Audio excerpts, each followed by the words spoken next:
I wanted to do this session today with Ashley Saltzman. Ashley I worked with at Asahi a while back, good mate of mine, and Ashley did a session at one of the SAP Tech Nights last year, and we actually went for about probably 30 minutes. We were way over time, but the room was really engaged, and we could have gone on and all night really, I think. So when sort of getting together the list of sessions for today, I said we absolutely needed to have him back and sort of get those discussions happening again, different audience, and see what comes out of it. So really happy that Ashley could come in today and talk to us. So welcome, Ashley.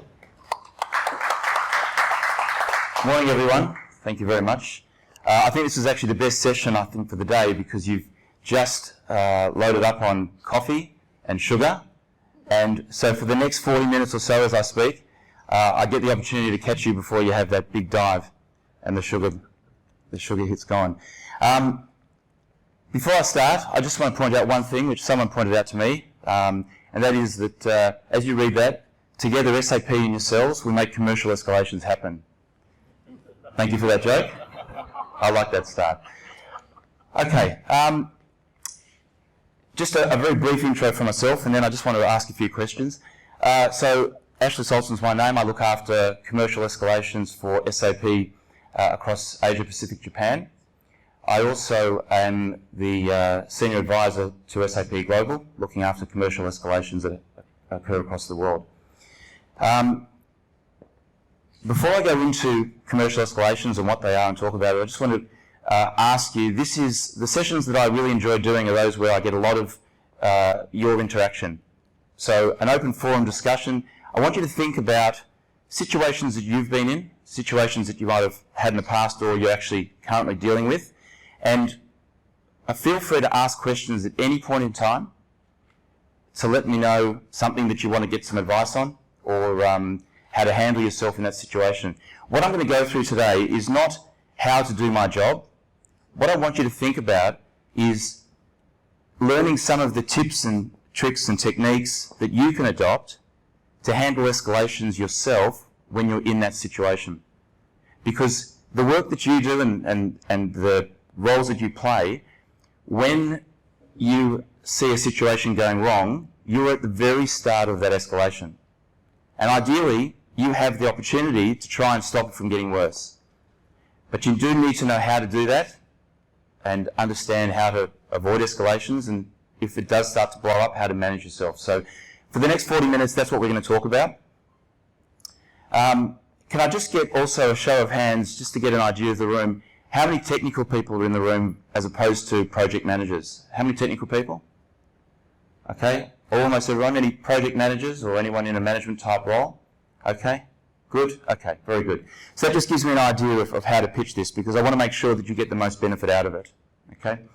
All right, so let me just start off by telling you a little bit about what a commercial escalation is and my role, and I'll do it in the context of my role. So I get involved in situations that become problematic or distressed projects, and it usually stems from a client who sends in a letter or lodges a formal complaint where they're looking for damages, compensation.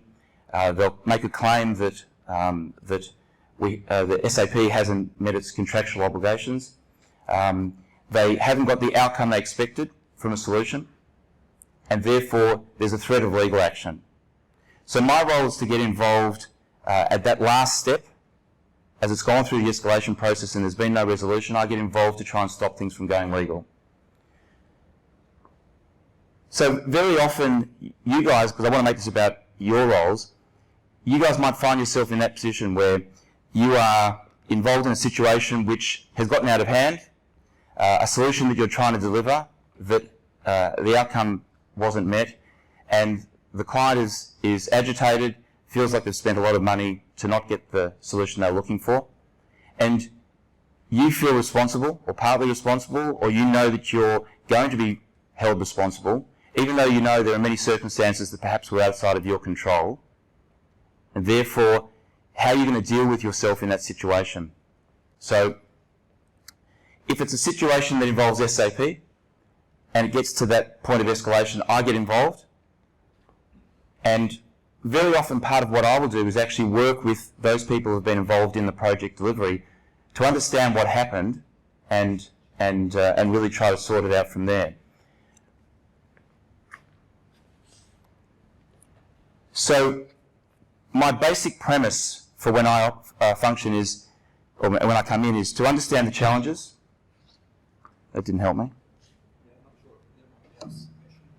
To understand the challenges, to work through the concerns of all the parties, and to look to facilitate an outcome. So what that means is I'm looking for a fair and reasonable outcome to the situation, which basically means not necessarily SAP is looking to simply put this situation to bed and the other parties have to suffer the loss. It's to try and understand what happened and then try and find a fair and reasonable way to deal with that. So it is definitely a problem management approach. So when I go into any situation, these are the 5 key questions that I will always ask. So what does SAP promise the client? What's been delivered? What's the gap? What's the business impact? Which is probably the most important question because that's what the customer is most upset about. And then of course from my own point of view, what's SAP's exposure or risk?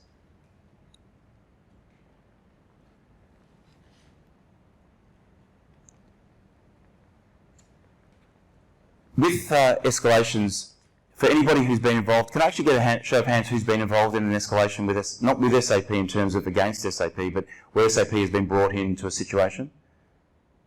Okay, a few of you. So I just want to run through the difference between a commercial escalation and a global escalation because there is a significant difference. If you ever come across a global escalation, that is a formal process that SAP has all around the world, and in fact it's a methodology that everybody in that team follows. But it's different to a commercial escalation. So a global escalation is brought in when there are product issues or there are which involves tickets, and what they will do is actually look at the products or the solution problems that have been raised. They'll look at tickets that have been raised and how they've been handled, and they'll also try and find a resolution, which means that they'll very often liaise with our global product teams and so on. A commercial escalation is a separate process, and it's nowhere near as formal. And that's the role where I come in, to actually try and assess what's happened. There are no tickets involved. I don't get involved in anything technical. I'm only looking at it from a commercial perspective to try and work out how we're going to resolve the problems after the event. Okay, so it's either happening or it's happened, and the customer's already upset, and they now want to know what we're going to do to resolve that. So I wanted just to point that out to you because very often we talk about escalations in general, but very often people don't know the difference. And if you ever come across a global escalation, that is a process where they will come in and take over. From a commercial perspective, I always engage with the team that's out there, so that it could in fact include you guys. So the first steps that I follow when I'm engaged is to sit back and actually get the facts, and I'll talk about this soon, but get the facts on what actually happened. So understand the situation. The reason I'm pointing this out is because when I engage with the team that's out there, some of you might actually be involved. Because what I want is the team's input for those who've actually been in the field doing the work. I'll also look to understand the challenges, because very often there are challenges and obstacles as to how you got into that situation, and that helps me understand and take a balanced approach. And then what I'll determine is what's the best action plan that needs to be implemented in order to start to move this towards resolution.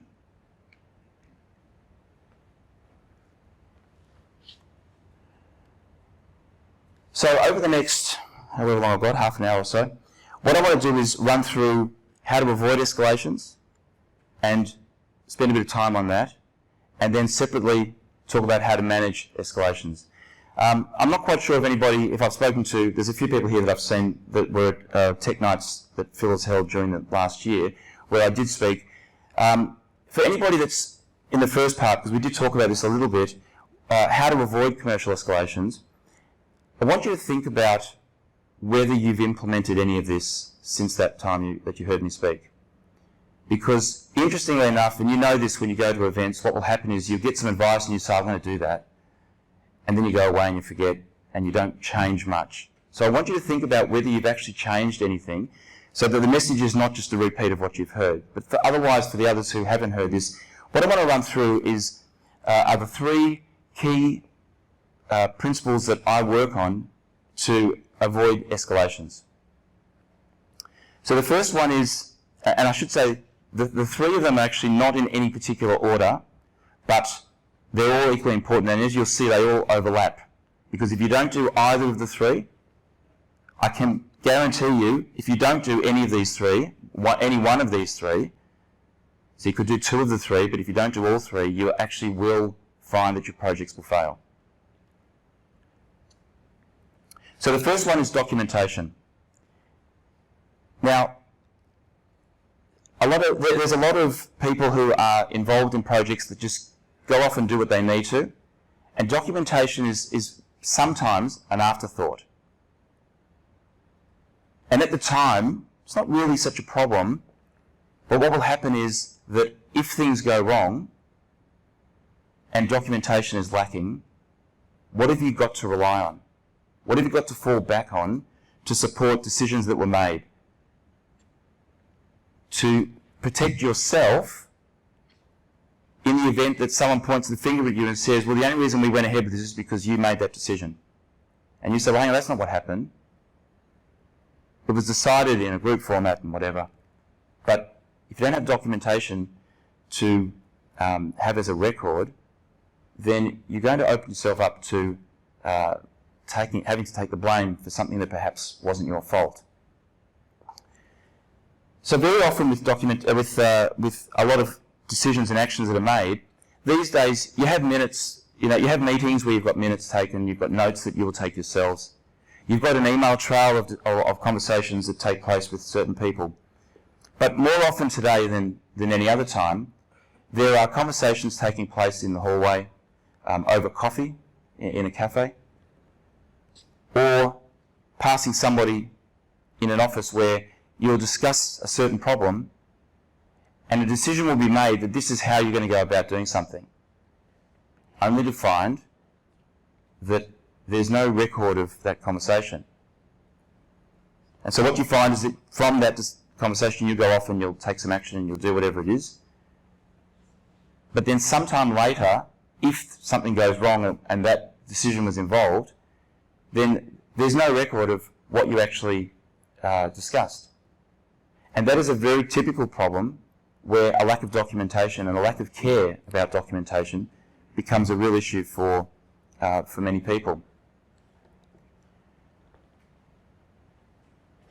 So the basic premise from documentation is always to have a record of what was discussed, who was consulted, what was agreed to, and then sharing that with the client to make sure that you've got a record of it and they actually agree that that's what happened.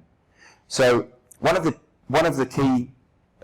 tricks, I suppose, in doing that, because very often you forget, is to develop a mindset of, I'm going to record this, even if it's just to protect yourselves.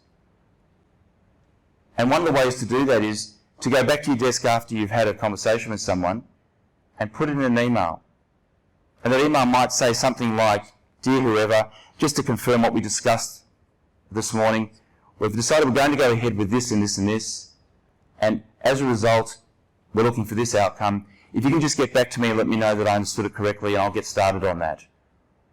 Or if you know you're dealing with someone difficult who doesn't respond, so they just don't respond to emails, that's just their general way of being, that you write it saying, we're going to go ahead and do this. Let me know if there's anything different, otherwise I'll assume you're in agreement. Wait 24 hours and then get started. Also make sure that you share it with somebody in a management role who needs to know that that's the decision that's been made, or someone senior that needs to know.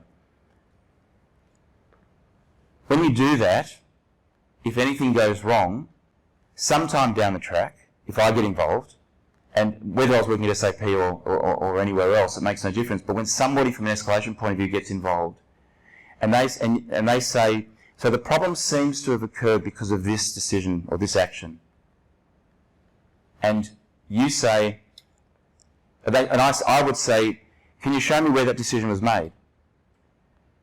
And you guys say, oh, I don't have anything written. It was discussed over coffee on whatever date. Now, what about the situation where the person you had that discussion with left and someone new's come in and they don't care what was discussed, they only want to see what's been documented? Okay, so there's a very practical example and a practical way that you can actually improve the way that you document. And as we go through this, how to avoid escalations, and I am skipping through it very quickly, by the way. This is, as Phil said before, this is something that I do talk about a lot in terms of there's a lot of time that I can actually spend talking about each of these points, but I'm not going to today because I want to get through a fair bit. But these are tips and practices that you can actually go away and implement immediately.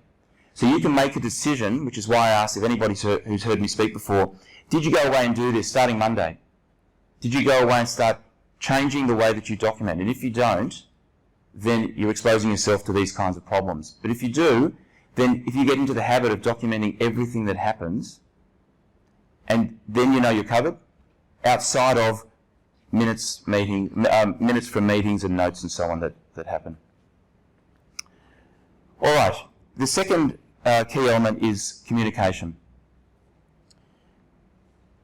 And as I said, just to repeat, these are three key areas that if you don't do all three, they are the major causes of project failures.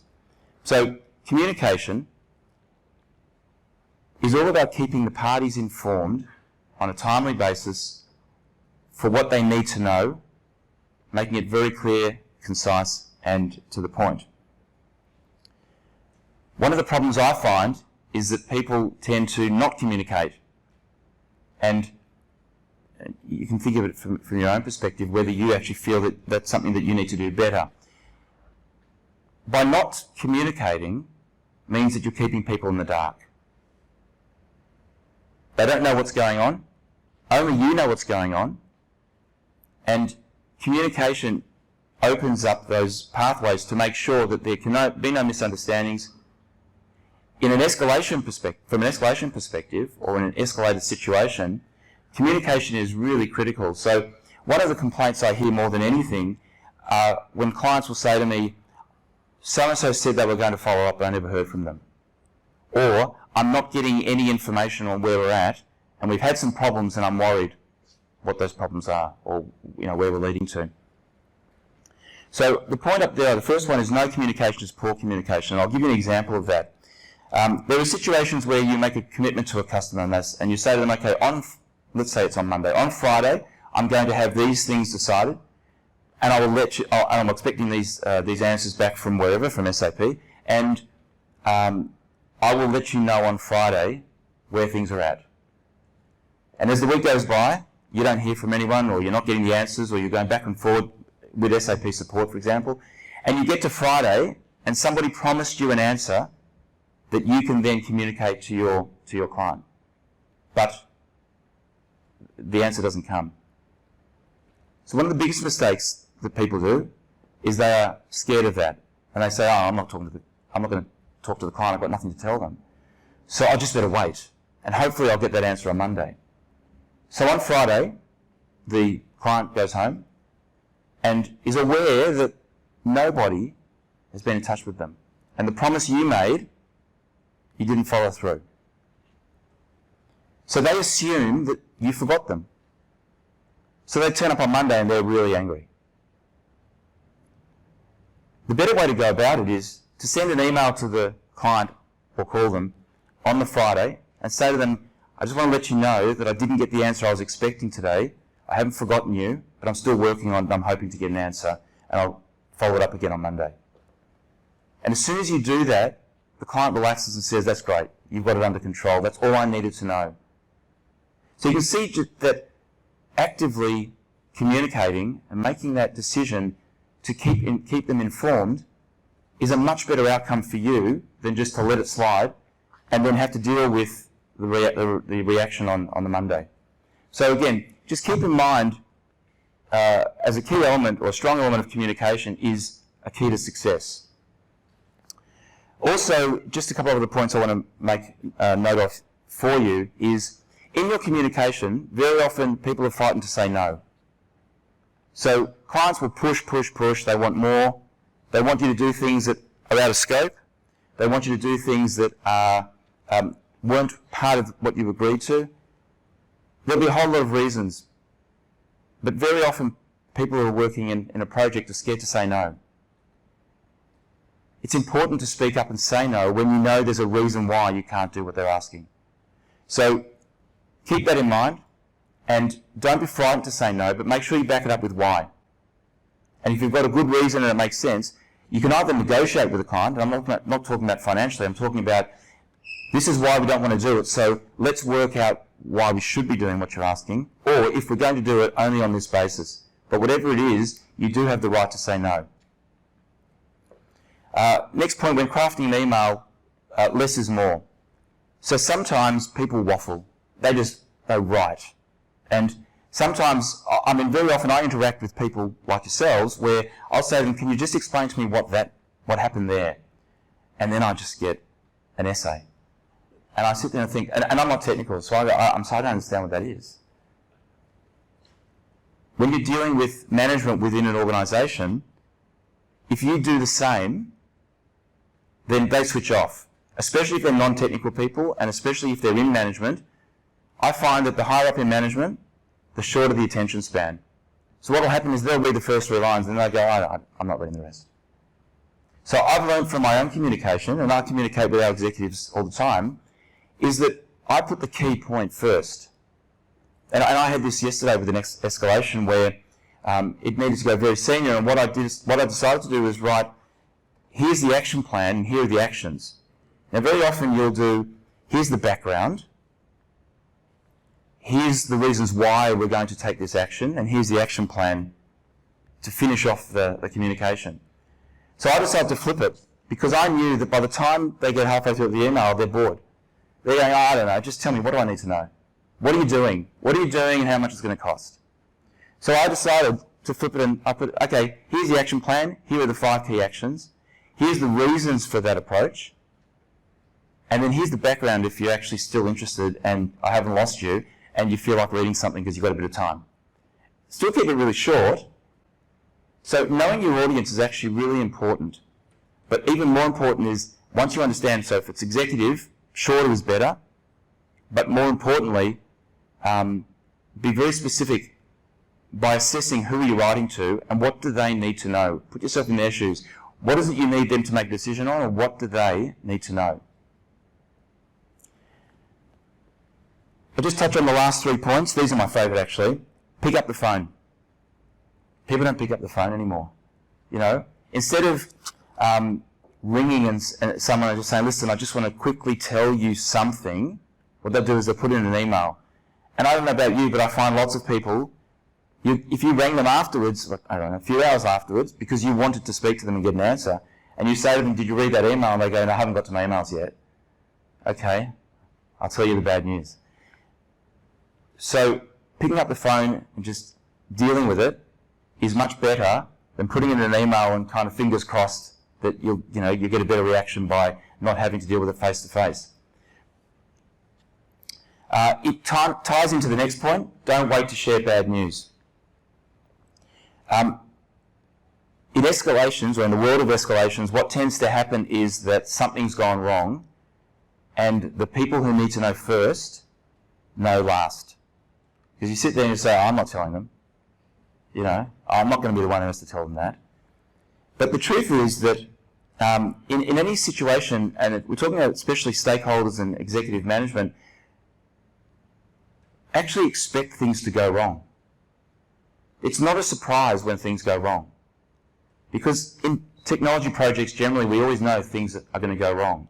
But from an executive perspective, nobody is naive enough to think that it's all going to be smooth sailing and things aren't going to go wrong that need to be told. So when you hold back informing management that something has gone wrong and there's some bad news, then it actually makes it worse, not better. And very often someone will say, and this is very typical of technical people, they'll sit there and they'll say, I'll keep working on it because I think I can fix it. I won't tell anybody yet, I won't hide it, but I won't tell anybody senior yet because I think I can sort this out. Just leave it with me for a bit longer, too long. So just keep that in mind. And the last point, which is very similar, is executives don't like surprises. They expect them, but they don't like them. So I never turn up to a meeting to tell an executive something they don't already know. So there's a bit of a trick to that as well. I said to you about picking up the phone. One of the tricks that you can implement is when you're having a conversation with somebody senior that you actually know you're going to tell them something and you don't want to deal with the reaction, send them a quick email beforehand, give them a heads up, and let them know that I just want to for example, I want to let you know that this has happened and it's not good news for the project because it's going to push it out by 3 months or something like that. How about I give you a call this afternoon when are you free? Or how about I pop in and see you this afternoon when are you free? So what you've done is you've said to them, here's the bad news. You react without me having to be there. And when I turn up, I'll talk about how we actually are going to try and resolve this. And by the way, the best tip I can give you in a problem situation, which I know you all will know this, is go there with answers or options ready to discuss. Don't go there and say, what do you think? How are we going to fix this problem? Because the sign of a good problem solver is someone who comes and says, I know what I think needs to be done here. Here's a suggestion. Okay? All right, so the last point on how to avoid escalations is accountability. So there is no point having great documentation, being really good at communicating, but missing deadlines, not doing what you say you're going to do, not following up when you make a promise. Because first and foremost, you'll lose credibility, you'll lose trust, and you might as well stop working there. Because anything that you're involved with, and I've heard this many a time where a non-technical person, an executive or a senior person, will actually say, I don't want that person involved. I think they're unreliable, or I can't trust them, or something along those lines. I want someone else. And you sit there and say, I find that really hard to believe they are excellent at what they do. Or that's my top person in that field. But what's happened is that somewhere along the line, you've made promises that you haven't kept. You haven't delivered something on time, and you didn't communicate, or you didn't have documentation to back up something that was discussed. So all three go hand in hand. And you let yourself down if you don't focus on all three and understand that they're equally important. So there's no point being accountable, but not having communicated properly. And the same goes with the others. I'm going to pause there for a second and see if there's any questions. Anybody that's in a situation like that, or anyone's got a question with those practices and how to do that. Yeah. Oh, the microphone. I've got the microphone. The other one. Hopefully that's on. Thank you. The question is really about the tension between email and phone. Earlier on you said the email's great because it gives you a documentation. Yeah. And yet there's the benefit of phone, of the timeliness, of the being able to gauge the personal response and being able to respond to ambiguities. How do you manage that? I've had a phone conversation with you, we've made some decisions, it feels like double handling at times. Yeah, and it will be. But you need to do it. So what happens is have the conversation, the person on the other end will appreciate the intimacy of having a call, discussing it, for you being open to it. And it says a lot about your personality as well when you are prepared to pick up the phone and just talk about it. So that will always get the best result. But what you then need to do is, and you even tell them, I'm going to pop it in an email and just document what we discussed. I'm going to send it through to you. Let me know if it makes sense. That's all. Some people get a little bit tied up about what wording to use. How do I ask them to respond when I'm telling them something we just talked about and we just agreed, and very often if I was receiving the email, I'd say, why are we going through this again? We just discussed it. But if they're really onto it, they understand that you're doing it to make sure that it is documented and it becomes part of the history of the project, the history of decision making. So they won't be surprised, but you can take away the element of surprise by saying to them, listen, I'm going to just pop that in an email, and I'll copy whoever, just so that they're involved, because they weren't on the call. That's the easiest way around that. Yeah, it is double handling, but it's actually to everyone's benefit. Anyone else got another question? That was convenient. So what's your experience using other forms of communication? Right? You're talking about phone and emails, but nowadays I use a lot of Slack or Teams or WhatsApp. Yeah. Is that something you come across? Yeah, big problem. Yeah. It's a very big problem. I would say that you treat it exactly the same as a conversation, a phone call. So in other words, you're back and forth with whoever it is in a chat, and a decision, as soon as a decision is made that will force you to take action, you've got to think of it, it's self-preservation, but you've got to think of it from a point of view of what am I going to do to make sure that that decision is known by other people. So very often, I have that all the time, where a decision is being made about how to deal with an escalation, and I know there are some senior people that need to know about it, so I will pop in an email, I've just had a conversation or a phone call or a communication with whoever, and we feel that this is the way to go about this. So we're going to go ahead with this. Let me know if you've got any problems with it. Let me know if you've got any other thoughts. Let me know if you think that that's not the way. So an email follow-up, you can do it very quickly. Email is king in terms of capturing chats of any sort.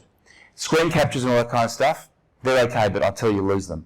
You'll take a screenshot, but where do you file it? And I don't know, I'm not good with technology enough to be able to say that I can convert it into something. You can email it to yourself maybe. That's probably the other way of doing it. Email the screen capture, as a photo. That kind of thing. Yeah. So your advice would be to basically make sure that when you are using Slack and those kind of tools, as soon as it gets towards sort of scoping or decisions, to get it out of there. Yeah. Essentially. You can continue the conversation to finalise a decision, but just know that what you need to do is formalise it in the document as well. And the other thing also is remembering you're maybe not with Slack and any kind of other, whether it's Teams or Slack or any other communication like that, sometimes there's more than one person that you're communicating with. You still want to make sure the right people are involved in terms of understanding the decisions being made and the actions you're going to take. Because if you go and spend, if it leads you to spend 20 days doing a piece of work that nobody authorised, then unfortunately the commercial decision is, the client will say, I'm not paying for that. And your organisation will say, well, we had to do it, but where's the authority, all that kind of stuff. So it's important, but there are ways of doing it. It's just go back to basics, you know what I mean? All right.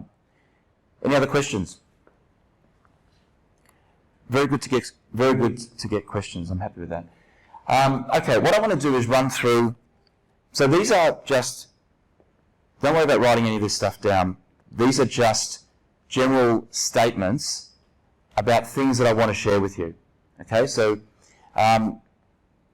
this is all about you're in an escalation, how to manage the situation. And I want to just share with you some of these points. Now, if there's anything on there that you specifically want to ask me about, so you go, okay, what's that one? Gee, I'm interested in that, or I think I know what that's about, but I want to know more about it. Just put your hand up and let me know. Because we won't have enough time to cover all of those. In fact, we won't have a lot of time to cover a lot. How long have I got, Phil? 11:40. What time did we start?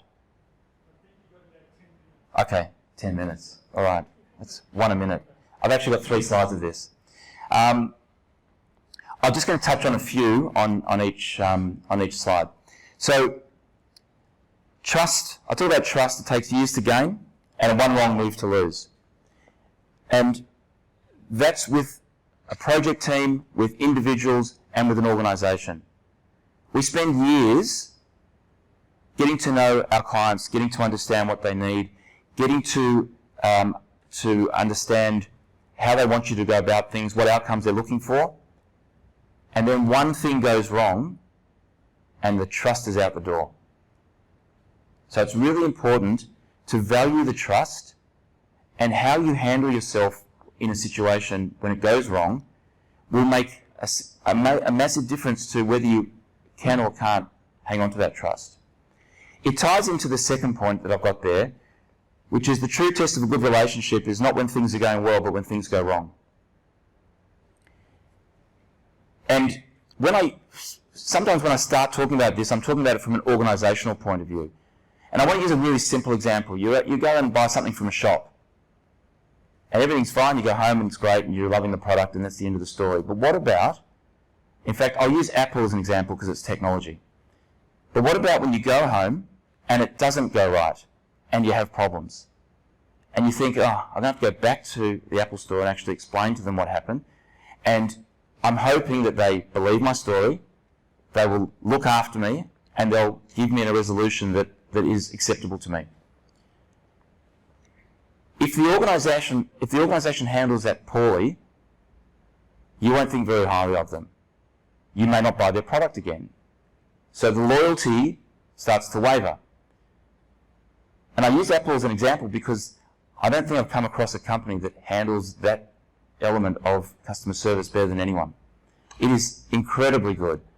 You go back there, they don't doubt you. They might challenge you, but they don't doubt you. And their policy is, how can we help you? And if something's broken, they don't argue, they just replace it. But if they didn't have that approach, you'd think twice about buying the product. And you'd think twice because you'd think, oh, if this is not quite right, how am I going to return this without having a bit of a battle on my hands? On a personal level, I want you to think about this in the way that you handle things when they go wrong. Because it's not just the organisation and what their culture is and what they believe in, there's also an element of you.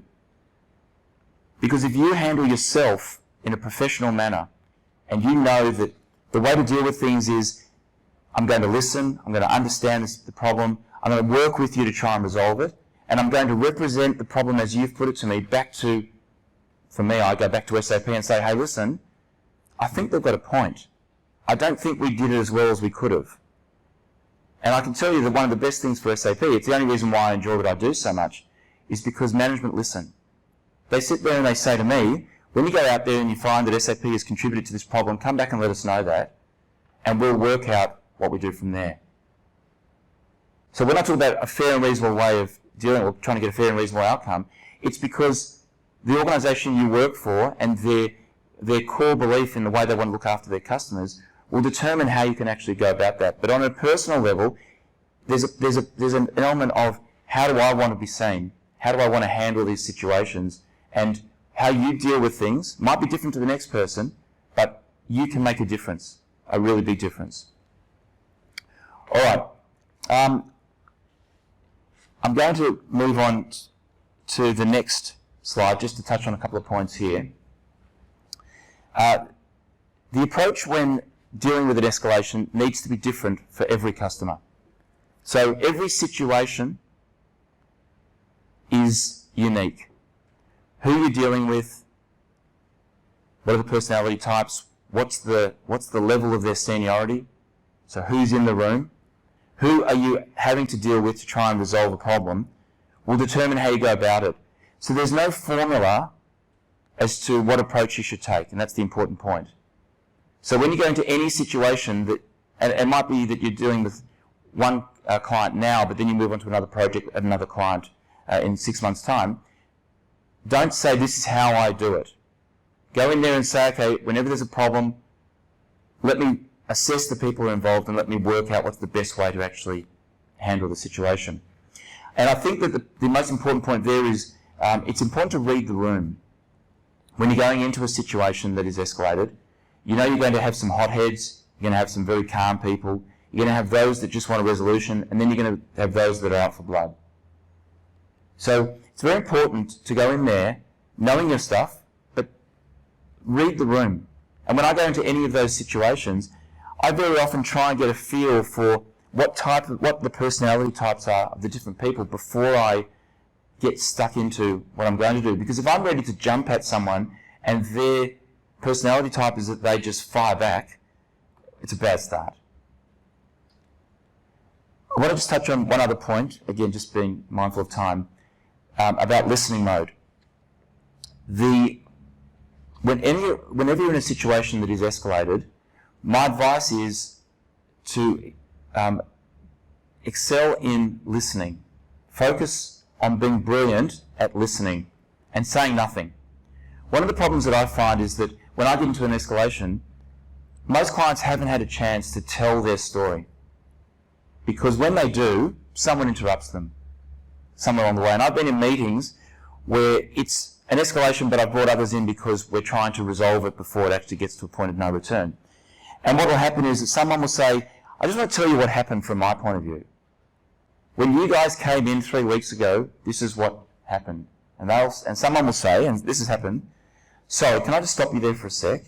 That's actually not what happened. Or they'll say, hang on, let me correct you. And that person doesn't get to finish their story. And so the pressure builds. So when I go into any situation, the one thing I do is I sit down and I say to them, tell me what happened from your perspective. And I will not say anything. I'll take notes. I'll acknowledge what they're saying.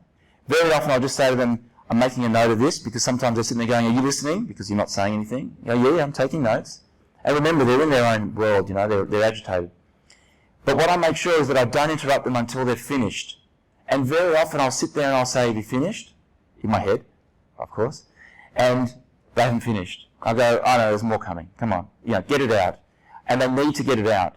And once they've got it out, they let it go. They always let it go. And then, and you make it known that you know their story, you understand what happened. Doesn't mean they're right. So there'll be always little things to say like, listen, if what you're saying is what happened, then I understand why you feel that way. I'm not agreeing with them. What I'm telling them is, if that's what happened, your version, then I understand why you're upset. But let's go and find out the facts. Okay, and that's why, so everything I do is fact-based, keep the emotion out of it, what actually happened. And very often there's different versions of the facts. So what I do is spend a lot of time understanding what actually happened. So somebody will tell me a version of what they think happened, someone else will tell me a version of what they think happened, not in the same room. And then what will happen is that I'll go back and say, so when I spoke to whoever, they said it was actually this. Is that potentially more correct? Yeah, actually you're right. That's actually what happened. All right, so do we agree? It happened this way, yes. Good. Because that's what the SAP person told me. I don't say that, but I know it. And I'll do that in a methodical way to the point where I'll make sure that I have the facts. And from the facts, it is very easy to stand by and support your position. Of course, if it highlights to you that something's not right, then at least you know that that's the reality and you've got to deal with that. And you can make decisions from that. And you'll be respected for that. Especially if you say, I thought it happened this way, but I've since been corrected. So now that that's happened, let's work out how we can move this forward. All right, I'm sensing that I'm out of time. I'm going to stop there, because as Phil said, I can talk for a while on this, and there's another slide, but I won't even bother going into that. Any questions? Anybody in their situation? Very popular tonight. Thanks. 2 questions, actually. Yeah. Previous slide said trust takes a long time to earn, but can be lost in the moment. Yeah. What tips do you have for regaining trust? So, I mean, I know that in lots of places, lots of times, you can have a slip up, and Yep. how do you go back from that? And the second one here is a very simple one. I'm often saying, okay, when I'm listening to somebody, and they often interpret that as acceptance of what they're saying. Yeah. What might I say other than okay? I'll start with the second one first. So instead of saying, I mean, you can say okay in terms of I'm listening. Yeah, that's right. So you say that, okay, I'm listening. Yeah, actually use those words. Because the words are only simple, but they actually make a big difference. So someone's saying something, you go, okay, I'm listening. And I've had this before where someone thinks that when I said okay, it meant I agreed that that was the path we were going to go forward to resolve something. No, not at all. So I'm very careful of saying, I'm hearing you. I had one situation where I said to somebody, I understand what you're saying, but I don't agree with you, and we're not going to be doing that. So it's a respectful way of saying, I'm listening, I'm understanding you, but that's not what's going to happen. Or that's not what happened. I did say that once. You know, I understand what you're saying, but that's not what happened. So it's a way of saying to them, sorry, but I think you're wrong. So you've got to find words, but you can't just use the word okay. That's like saying yes or no. Are you going to do that? Yes. No. Well, which one? Yes or no? But whatever it is, you've locked yourself in. But if you say, okay, I understand, but I can't agree to it. Or we can only do that if I get approval. Or we're going to have to run it past the, take it to the steering committee and make sure that everybody understands what the implications are. Anything. That's the communication. The first question was regaining trust. Thank you. See, short attention span. Regaining trust is all about actions. So accountability is probably the most important one. All right? Go back to the basics of doing what you say you're going to do. When you make a commitment, meet the commitment. If you don't, you've got no chance of regaining trust because they go, there you go, and they're looking out to trip you up. Unfortunately, that's human behaviour. People sit there and say, I don't trust him. And then when you actually fail, they go, there you go. See? And so it makes it worse. So go back to the basics of saying, it's almost like trying to impress your boss. I need to be doing the right things, saying and doing the right things, that I know they're going to say, great, thank you, that's all I needed. Even if it means that there are other things that don't matter to them, are left or you couldn't get to them in time. If that's not important to them, what was important to them is what you communicated and what you got decisions on and what you said you were going to do, you did it, then that regains trust. And getting to the other stuff, and look, sometimes you can be very honest, and honesty is a really important thing, being upfront and saying, I didn't get to finish everything I needed to, but what I can tell you is this, because I know that this is what you needed to know. But I'm not going to hide the fact I'm behind on some other stuff and I will get to it. Whatever it is. What you're doing is you're being upfront and you're really just sharing the fact that you haven't done everything perfectly, but you got them what they needed to know at the time they needed to know it. Hopefully that answers your question. All right. Anything else before I finish? Yeah. I'll give you this one. Just to line up there about how to deal with personal attacks. How do you approach that? Okay. So I'll be very quick. So what happens with personal attacks is that very often people will be criticising you, but what they're really doing is having a go at the team or the company or whatever happened. In a situation where it's very rare that they actually say, they might say you're hopeless, but they're actually maybe you're hopeless in the context of your company is hopeless. I deal with personal attacks all the time because someone will say you, but they're talking about SAP. So I just take it on board. But what I do is I go in prepared for a personal attack. Now, if it is genuinely a personal attack and you're in a situation where the things that are being said are unacceptable, then what you do is you say to them, look, I'm sorry, but I'm not comfortable with what you're saying. If you don't change what you're saying or the way you're saying it, then I'm going to call an end to this meeting and I'm going to leave. Or do you want a break to just gather your composure and then we'll come back and we'll talk? Or I'm going to call an end to this meeting and next time I come back, if the same thing happens, we won't continue and I'll cancel the meeting. And if you call that out for what it is in a very calm, very unemotional way, but knowing that it's unacceptable, if they blow up, you sit there and you go, there you go, so I'm sorry I can't be here anymore. And you get up and leave. But I've seen situations where people will actually, CEOs and senior executives, they love to have a tantrum. And you sit there and you go, oh, here we go. I really do that. Here we go. There's no fear factor. You just sit there and you go, oh, all right. And you let them have the tantrum. And then very often, because I deal with Asia as well, very often in Asian countries, that's a ploy. They want to make it a point. It's almost like a power play. And you just got to see it for what it is and not be intimidated by it. And I guarantee you what happens in those situations is 10 minutes later they come back and they're calm and everything's fine. You sit there and you go, oh, I don't know what happened there. But if you expect it, and that's the point, if you expect it in a meeting that, or in a situation, any kind of environment where you know something might blow up, go in there expecting it. Because when your mindset is that it might come at any point in time, there it is, there it is, there it is. I knew it was coming.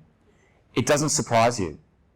When it surprises you, that's the problem. Because then you sit there and you say, well, you know, I didn't expect that, and then you're on the back foot and you become very defensive and you get upset. So the mindset is the important one, because then there's no surprise element, and then being ready with your answers. So I very often go into a heated situation knowing exactly what I'm going to say the minute that I see something happen that I'm not comfortable with. So the line will, I'll have a line in my head, which will be, look, I'm sorry, I don't like the way you're talking to me. If you don't stop from doing that, I'm going to call into the meeting. And then follow through. Okay? Anything else before I finish? Okay. Thank you very much, everyone. Appreciate it.